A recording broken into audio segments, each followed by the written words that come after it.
బిడ్డల్ని కంటున్నారు కానీ కంటికి రెప్పగా కాపాడుకునే తల్లులు తండ్రులు ఎవరండి? ఎక్కడున్నారండి? కన్న బిడ్డలను తల్లిగా కుక్క కూడా నిర్లక్ష్యం చేయటం లేదే.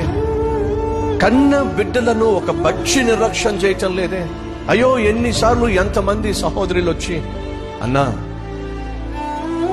బిడ్డ పుట్టి 5 నెలలు అయిందన్నా, ఇప్పటిదాకా మా ఆయన కనీసం వచ్చి కూడా చూడలేదన్నా. ఏం మనుషులండి వీళ్ళు? బిడ్డ పుట్టి 5 నెలలు అయింది, ఇప్పటి వరకు వచ్చి కనీసం చూడలేదన్నా. ఎందుకని? ముందే చెప్పాడన్నా. ఏం చెప్పాడమ్మా? కూతురు పుడితే ముఖం కూడా చూడనని. ఏం మనిషి అండి? మనిషేనంటారా? ఏ కూతురు కాదా? కూతురు పుడితే నేను రాను అని చెప్పేసి నా భర్త అన్నాడు. కూతురు పుడితే నేను చూడను అని చెప్పి మా అత్త అంది. వీళ్ళ అత్తలు కాదండి, కత్తులు. ఆమె చెడింది కాకుండా కొడుకుని కూడా చెడగొడుతుంది.